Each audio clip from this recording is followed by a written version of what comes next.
नमस्कार. योगेश्वरी दर्शन बातमीपत्रात आपणा सर्वांचं स्वागत. आपण पाहत आहात अंबाजोगाई शहर आणि परिसरातील सुपरफास्ट बातमीपत्र. चला तर मग आता पाहूयात सुपरफास्ट बातमीपत्र. बीड जिल्ह्यातील अंबाजोगाई शहरातील संकल्प विद्या प्रतिष्ठान संचलित संकल्प विद्या मंदिराचे वार्षिक स्नेहसंमेलन व सुवर्ण रत्न पुरस्कार वितरण सोहळ्याचे आयोजन शनिवार दिनांक 28 फेब्रुवारी रोजी आद्यकवी मुकुंदराज सांस्कृतिक सभागृहात आयोजित करण्यात आले होते. या कार्यक्रमासाठी प्रमुख उद्घाटक म्हणून आयुष्मान भारत समितीचे अध्यक्ष ओम प्रकाश शेटे यांची, उपनगराध्यक्ष दिनेश भराडिया, नगरसेवक संजय गंभीरे, विशाल जाजू, बालरोग तज्ज्ञ डॉक्टर संदीप मोरे, ज्येष्ठ पत्रकार बंडू खांडेकर, साहित्यिक दगडू लोमटे, साई पब्लिक स्कूलचे संचालक LR सोळंके, या संस्थेचे संचालक प्राध्यापक कैलास चोले, मुख्याध्यापिका रेखा बडे चोले यांच्यासह पुरस्कार प्राप्त मान्यवरांची उपस्थिती होती. यावेळी या कार्यक्रमाचे प्रास्ताविक मुख्याध्यापिका रेखा चोले बडे यांनी केले.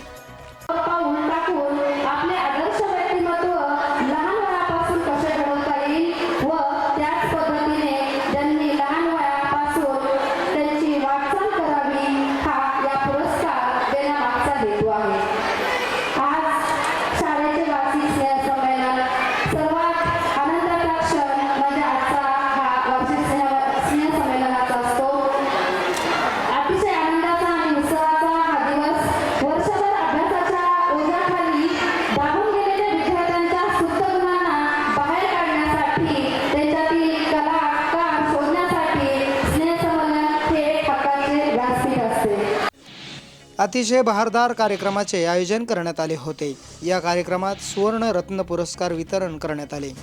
यात उत्कृष्ट पत्रकारिता पुरस्कार दैनिक लोकमतचे पत्रकार अविनाश मुडेगावकर यांना सुवर्ण रत्न पुरस्कार देऊन सन्मानित करण्यात आले.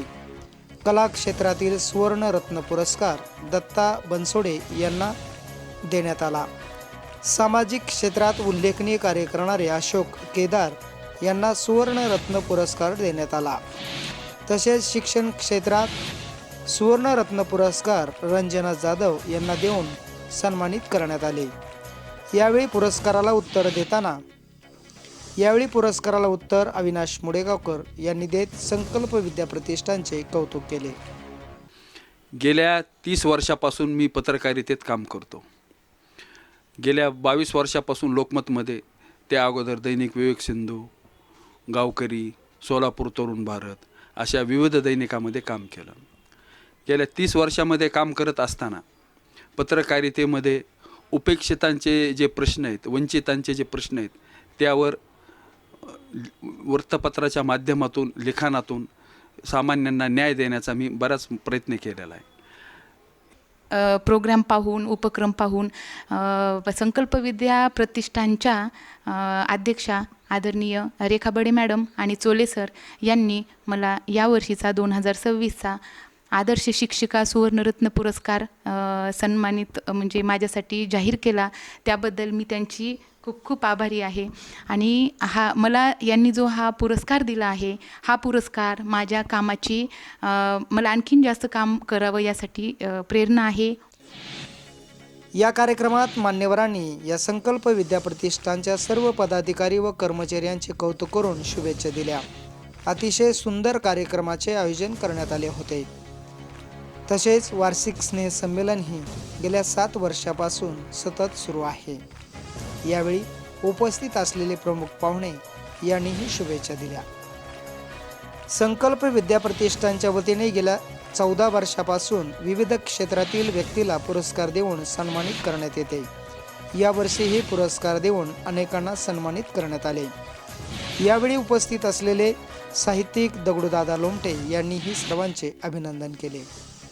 काही दरवर्षी पुरस्कारासाठी कला शिक्षक, पत्रकारिता, सामाजिक क्षेत्र आणि शैक्षणिक या क्षेत्रामध्ये वर्षभर काही शोध घेत असतो आणि काही नावं एकत्र करत असतो आणि त्या नावातून चांगलं निवडल्या पत्रकारितेमध्ये, सामाजिक क्षेत्रामध्ये, शिक्षण क्षेत्रामध्ये आणि कला क्षेत्रामधल्या चांगल्या गुणी लोकांना, वेगवेगळे प्रयोग करणाऱ्या लोकांना आपण पुरस्कार दिला पाहिजे.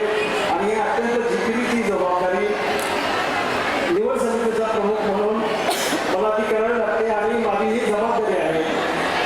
योग्य आणि ज्या माणसाला पुरस्कार द्यायचं त्या माणसाचं त्या क्षेत्राचं काम हे समाजाच्या समोर असलं पाहिजे. त्यांनी नवीन प्रयोग केले पाहिजे, त्यांनी समाजासाठी काहीतरी वेगळं केलं पाहिजे. आणि म्हणून हे देताना अत्यंत बारकाईने आपण या पुरस्कारासाठी निवड करताना विचार करतो. या कार्यक्रमात संकल्प विद्या मंदिरातील विविध विभागात कार्यरत असणाऱ्या विभाग प्रमुखांचा सत्कार सोहळा करण्यात आला आहे. यावेळी उद्घाटक म्हणून उपस्थित असलेले ओमप्रकाश शेटे यांनीही सर्वांना शुभेच्छा दिल्या. इथं पाहायचो, बाजूला पाहायचो, आजूबाजूला पाहायचो, सगळ्यांना पाहायचो. मला खूप आवडली. एखाद्या कार्यक्रमावर गिफ्ट येऊ नये म्हणून भारतीय संस्कृतीमध्ये प्रत्येक कार्यक्रमाच्या बाहेर एक रांगोळी केलेली असते. एखादा वाईट नजर घेऊन आलेला माणूस त्या रांगोळीकडे बघून त्याची नजर चांगली व्हावी हा भारतीय संस्कृतीतला सिद्धांत आहे. मला एका गोष्टीचा फार आनंद झाला. ज्या पद्धतीनं मुलांनी सत्कार केला, वाजत गाजत मला इथपर्यंत आणलं आणि विशेष कौतुक करावं असं हे वाटलं की ओरिजिनल गुलाल लावला. मी आता ट्रेनमधून येत असताना केनच्या फॅक्टरीच्या बाहेर बघितले डुप्लिकेट गुलाल आणि केमिकलचे गुलाल. ओरिजिनल माणसं हे ओरिजिनल पद्धतीनं सत्कार करतात हे त्याचं धोतक आहे, यामध्ये मात्र शंका नाही.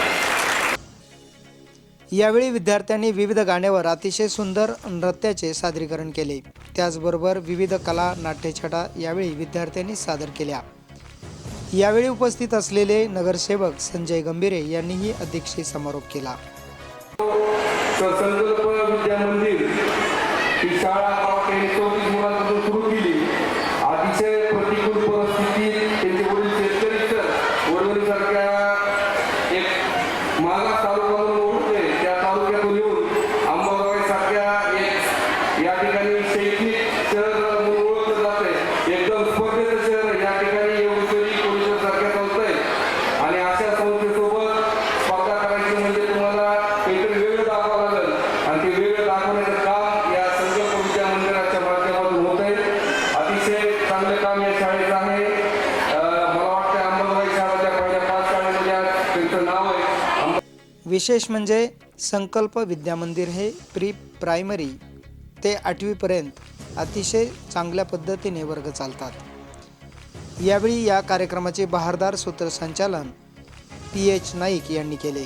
पाहुण्यांचा परिचय RS मोहाडे यांनी तर आभार सांस्कृतिक विभाग प्रमुख प्रिया बुरांडे यांनी मांडले. यावेळी कार्यक्रम यशस्वी करण्यासाठी ज्यांनी सहकार्य केले त्यांचा सत्कार करण्यात आला. यावेळी विद्यार्थी, पालक, कर्मचारी, नागरिक, शिक्षक यांची मोठी उपस्थिती होती. योगेश्वरी दर्शन बातम्यासाठी नंदकुमार पिंपरेसह नागेश अवताडे, अंबाजोगाई.